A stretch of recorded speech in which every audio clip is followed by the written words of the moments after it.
তিলাওয়াতের ভাজে ভাজে সুরের অলংকার, এ কোরআন বাণী যে আল্লাহর,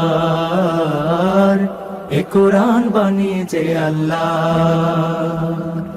আসসালামু আলাইকুম ওয়া রাহমাতুল্লাহি ওয়া বারাকাতুহু।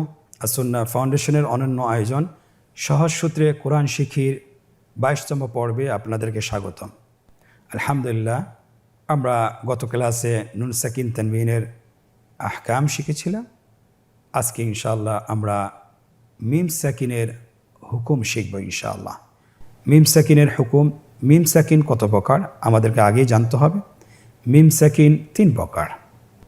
প্রথম প্রকার হলো ইকফায়ে শাফাউই, দ্বিতীয় প্রকার ইদগামে মিসলাইন এবং তৃতীয় প্রকার ইজহারে শাফাউই। খুবই সহজ, আপনারা যদি স্ক্রিনে লক্ষ্য করুন, আমি যদি এটাকে ব্যাখ্যা করি তাহলে আপনি সহজে বুঝতে পারবেন ইনশাআল্লাহ। এটা খুবই সহজ, আমরা কয়েকবার দেখলে এবং কয়েকবার যদি আমরা অনুশীলন করি তাহলে আমাদের ভবিষ্যতে আর ভুল হবে না। শুরুতেই আমরা বলবো যে ইকফায়ে শাফাউই হরফ কয়টি। ইকফা শাফাউইর হরফ হলো একটি, সেটা হলো বা। ইদগামে মিসলাইনের হরফ কয়টি? ইদগামে মিসলাইনের হরফ হলো একটি, মিম সাকিনের পরে মিম। এবং ইজহারের হরফ কয়টি? ইজহারে শাফাউইর হরফ কয়টি? ইজহারে শাফাউইর হরফ হলো মিম এবং বা ব্যতীত বাকি যতগুলো হরফ আছে সমস্ত হরফগুলো। আমরা একটা একটা করি, আমরা ব্যাখ্যা করব। আপনারা শুরুতেই দেখতে পাচ্ছেন ইকফায়ে শাফাউইর উদাহরণ রাব্বাহুম বিল গায়বি। এখানে আপনারা দেখতে পাচ্ছেন মিম সাকিনের পরে আপনার বা হরফটি এসেছে। আমরা জানি বা হরফটি হলো ইকফায়ে শাফাউইর হরফ। তাহলে আমরা এখানে কি করব? মিম সাকিনের পরে যদি বা আসে অবশ্যই মিম সাকিনকে গুণনা করে আমরা পড়ব। আপনারা আমার সাথে বলুন রাব্বাহুম বিল গায়বি। এখানে 2 ঠোঁট মিলিয়েও পড়া যায় এবং 2 ঠোঁট ফাঁকা রেখেও পড়া যায়। দেখুন আপনারা, এবং আমার সাথে বলুন রাব্বাহুম বিল গায়বি, অথবা ঠোঁট ফাঁকা রেখে আপনারা পড়তে পারেন রাব্বাহুম বিল গায়বি। আরেকটি উদাহরণ আপনারা দেখতে পাচ্ছেন বাইনাকুম বিমা'রুফিন। আরেকটি উদাহরণ ফাবাশশিরহুম বিআযাবিন, ফাবাশশিরহুম বিআযাবিন। খুব সহজে আমরা ইকফায়ে শাফাউইর উদাহরণ শেষ করে ফেললাম এবং এটা চিনাটা খুবই সহজ। মিম সাকিনের বা হরফটি আসলে এটাকে ইকফায়ে শাফাউই বলে। মিম সাকিনের দ্বিতীয় প্রকার ইদগামে মিসলাইন। ইদগামে মিসলাইন, ইদগামে মিসলাইন কাকে বলে? মিম সাকিনের পরে যদি মিম আসে তাহলে মিম সাকিনকে পরবর্তী মিমের সাথে মিলিয়ে গুণনার সহিত পড়তে হবে। ইদগামে মিসলাইন আপনারা স্ক্রিনে দেখতে পাচ্ছেন লাহুম মাগফিরাতুন, লাহুম মাগফিরাতুন। মিম সাকিনের পরে আরেকটি মিম এসেছে, তাহলে মিম সাকিনের পরে যে মিমটি আসবে মিম সাকিনকে পরবর্তী মিমের সাথে মিলিয়ে পড়তে হবে গুণনার সহিত। আপনারা আমার সাথে বলুন লাহুম মাগফিরাতুন, লাহুম মাগফিরাতুন। আরেকটি উদাহরণ আপনারা দেখতে পাচ্ছেন ওয়ালাকুম মা কাসাবতুম, ওয়ালাকুম মা কাসাবতুম। আরেকটি উদাহরণ দেখতে পাচ্ছেন ইলাইকুম মুসাদ্দিকা, ইলাইকুম মুসাদ্দিকা। আমরা আগে বলেছিলাম গুণনার পরিমাণ হবে 1 আলিফ, তাহলে প্রত্যেকটি গুণনায় আমরা 1 আলিফ টেনে পড়ব। 1 আলিফের কমও করা যাবে না, বেশিও করা যাবে না। তাহলে আমরা মিম সাকিনের দ্বিতীয় প্রকারটিও শেষ করলাম। এখন আমরা শুরু করব তৃতীয় প্রকারটি। তৃতীয় প্রকারটি আমরা বলেছিলাম, তৃতীয় প্রকারটি হলো ইজহারে শাফাউই। ইজহারে শাফাউই কাকে বলে? মিম সাকিনের পরে যদি মিম এবং বা ছাড়া বাকি যতগুলো হরফ আছে আরবি সবগুলো হরফের যে কোনো একটি হরফ আসলে মিম সাকিনকে গুণনা ছাড়া স্পষ্ট করে পড়তে হবে। মিম সাকিনকে স্পষ্ট করে গুণনা ছাড়া পড়তে হবে। আপনারা স্ক্রিনে দেখতে পাচ্ছেন হামজার উদাহরণ লিয়াবলুয়াকুম আইয়ুকুম। এখানে মিম সাকিনের পরে হামজা এসেছে, এখানে আমাদেরকে এই জন্যে মিম সাকিনকে স্পষ্ট করে গুণনা ছাড়া পড়তে হবে। লিয়াবলুয়াকুম আইয়ুকুম, এখানে গুণনা যদি আপনি করেন লিয়াবলুয়াকুম আইয়ুকুম তাহলে এটা শুদ্ধ হবে না। আপনাকে শুদ্ধ করে পড়তে হবে। কিভাবে? লিয়াবেলুয়াকুম আইয়ুকুম। তায়ের উদাহরণ, তায়ের মিম সাকিনের উদাহরণ আপনারা দেখতে পাচ্ছেন, আলাম তা'লাম।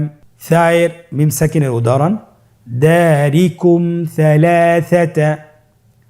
জিমের মিম সাকিনের উদাহরণ, ওয়া মাওয়াহুম জাহান্নামু।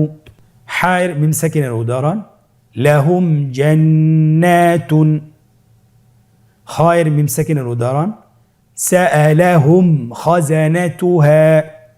সাআলাহুম খাজানাতুহা। দালের মিম সাকিনের উদাহরণ, লাকুম দীনুকুম। লাকুম দীনুকুম। দালের মিম সাকিনের উদাহরণ, তারহাকুহুম যিল্লাহ। তারহাকুহুম যিল্লাহ। রায়ের মিম সাকিনের উদাহরণ, রব্বুহুম রাশাদা। রব্বুহুম রাশাদা। জায়ের মিম সাকিনের উদাহরণ, লাহুম রিজকুহুম। লাহুম রিজকুহুম। সিনের মিম সাকিনের উদাহরণ, ওয়াহুম সালিমুন। ওয়াহুম সালিমুন। শিনের মিম সাকিনের উদাহরণ, লাহুম শুরাকাউ। লাহুম শুরাকাউ। صاد মিম সাকিনের উদাহরণ, ওয়াহুম সাগিরুন। ওয়াহুম সাগিরুন। ضادের মিম সাকিনের উদাহরণ, লাকুম দররা। লাকুম দররা। طائر মিম সাকিনের উদাহরণ, মাসসাহুম তাইফুন। মাসসাহুম তাইফুন। ظائر মিম সাকিনের উদাহরণ, ওয়াহুম যালিমুন। ওয়াহুম যালিমুন। আইনের মিম সাকিনের উদাহরণ, আম ইনদাহুম। আম ইনদাহুম। গাইনের মিম সাকিনের উদাহরণ, আলাইহিম গাদাবুন। আলাইহিম গাদাবুন। ফায়ের মিম সাকিনের উদাহরণ, ওয়াহুম ফারিহুন। ওয়াহুম ফারিহুন। قافر মিম সাকিনের উদাহরণ, ফাওকাহুম কাহিরুন। ফাওকাহুম কাহিরুন। কাফের মিম সাকিনের উদাহরণ, আম কুনতুম।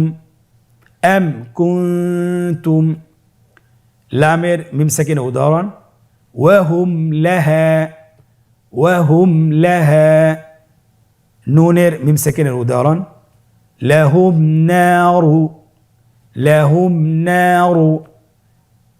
ওয়াওয়ের মিম সাকিনের উদাহরণ, হিসাবুহুম ওয়াহুম। হিসাবুহুম ওয়াহুম। হায়ের মিম সাকিনের উদাহরণ, আমহাল। আমহাল। ইয়ায়ের মিম সাকিনের উদাহরণ, ওয়ালাম ইউসিরু। ওয়ালাম ইউসিরু। আলহামদুলিল্লাহ, আমরা 3টি প্রকারেই শেষ করে ফেলেছি এবং 3টি প্রকার সম্পর্কে আমরা জানতে পেরেছি। আমরা চেষ্টা করব বারবার উদাহরণগুলো অনুশীলন করার জন্য।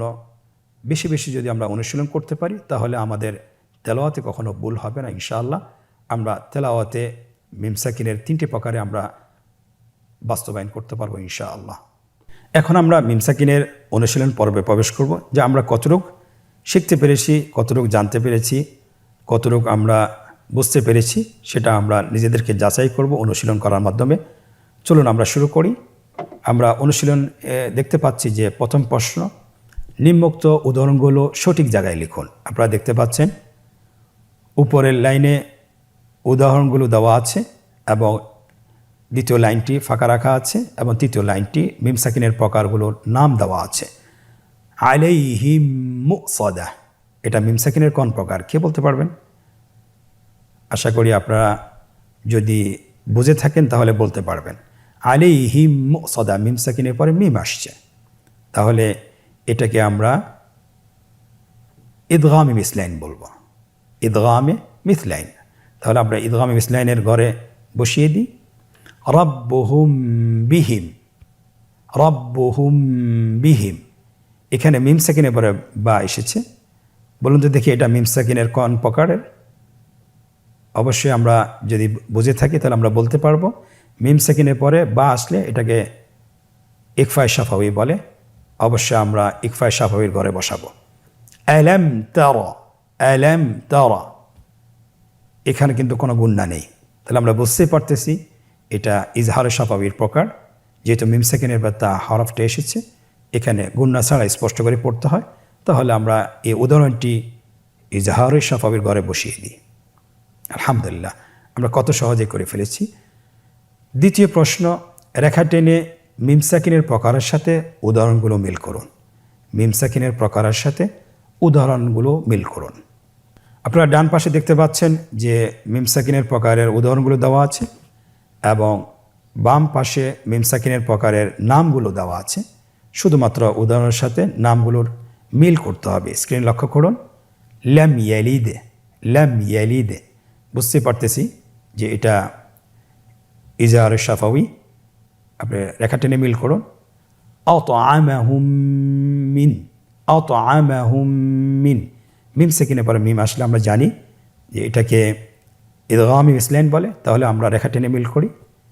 তারমিহিম বিহিজারাতিন, মিম সাকিনের পরে বা হরফটি এসেছে, আমরা জানি এটাকে ইকফায়ে শাফাওয়ি বলে, কেননা ইকফায়ে শাফাওয়ির একটি হরফ বা। তাহলে আমরা এই উদাহরণটিকে ইকফায়ে শাফাওয়ির সাথে মিল করি। আলহামদুলিল্লাহ, আমরা দ্বিতীয় প্রশ্নটিও শেষ করেছি। এখন আমরা আজকের অনুশীলনের তৃতীয় প্রশ্ন। স্ক্রিনে দেখতে পাচ্ছেন, নিম্নোক্ত আয়াতে মিম সাকিনের ইজহার, ইদগাম এবং ইকফা চিহ্নিত করুন। আমরা গত ক্লাসে পড়েছিলাম নুন সাকিনের ইজহার, ইদগাম এবং ইকফা। এই পর্বে আমরা শিখছি মিম সাকিনের ইকফা, মিম সাকিনের ইদগাম এবং মিম সাকিনের ইজহার। আপনারা স্ক্রিনে দেখতে পাচ্ছেন কোরআনের একটি আয়াত, ফি কুলুবিহিম মারাদুন ফাযাদাহুমুল্লাহু মারাদা ওয়ালাহুম আযাবুন আলীমুন বিমা কানু ইয়াকযিবুন। এখানে মিম সাকিনের কোনো উদাহরণ আছে কিনা আপনাদেরকে চিহ্নিত করতে হবে। আমরা দেখি, আবার শব্দ বাই শব্দ পড়ি। ফি কুলুবিহিম মারাদুন, হ্যাঁ আলহামদুলিল্লাহ, এখানে একটি পাওয়া গিয়েছে। এখানে মিম সাকিনের পরে মিম এসেছে, এটাকে আমরা বলি ইদগামে মিসলাইন, ইদগামে মিসলাইন। এখানে গুণনা করে পড়তে হবে। তাহলে চিহ্নিত করুন, ফাযাদাহুমুল্লাহু মারাদা ওয়ালাহুম আযাবুন, ওয়ালাহুম আযাবুন। মিম সাকিনের পরে আইন হরফটি এসেছে। আপনারা জানেন যে আইন হরফটি কিসের হরফ? এটা হলো ইজহারে শাফাওয়ির হরফ, মিম সাকিনের ইজহারের হরফ। তাহলে এখানে গুণনা ছাড়া পড়তে হবে ওয়ালাহুম আযাবুন। তাহলে এটা কোন প্রকারের? ইজহারে শাফাওয়ির। আলীমুন বিমা কানু ইয়াকযিবুন। এখানে আমরা আরেকটি উদাহরণ দেখতে পাচ্ছি যে এখানে মিম সাকিনের পরে বা হরফটি এসেছে। আমরা জানি মিম সাকিনের পরে যদি বা হরফ আসে তাহলে এটাকে বলে ইকফায়ে শাফাওয়ি। এটা গুণনা সহিত মিম সাকিনকে পড়তে হয়। আপনারা আমার সাথে আবার বলুন, আলীমুন বিমা কানু ইয়াকযিবুন। আলহামদুলিল্লাহ, আমরা এই পর্বটি শেষ করেছি। আপনারা বারবার অনুশীলন করবেন, কমপক্ষে 10 থেকে 20 মিনিট বাসায় উদাহরণগুলো প্রকার অনুযায়ী অনুশীলন করবেন। আশা করছি ইনশাআল্লাহ তেলাওয়াতে আর ভুল হবে না। আমরা শুরুতেই সূত্রগুলো শিখেছি, পরবর্তীতে আনুষঙ্গিক নিয়মগুলো শিখছি। নিয়মগুলো যদি আমাদের জানা হয়ে যায় ইনশাআল্লাহ কোরআন তেলাওয়াতে আর কোনো ধরনের ভুল থাকবে না আশা করছি ইনশাআল্লাহ। আজকের পর্ব থেকে এখানেই বিদায় নিচ্ছি। পরবর্তী পর্বতে আবারও দেখা হচ্ছে ইনশাআল্লাহ। জাযাকুমুল্লাহ খায়র। আসসালামু আলাইকুম ওয়া রাহমাতুল্লাহি ওয়া বারাকাতুহু। আসুন্নাহ ফাউন্ডেশন, উম্মার স্বার্থে সুন্নাহর সাথে।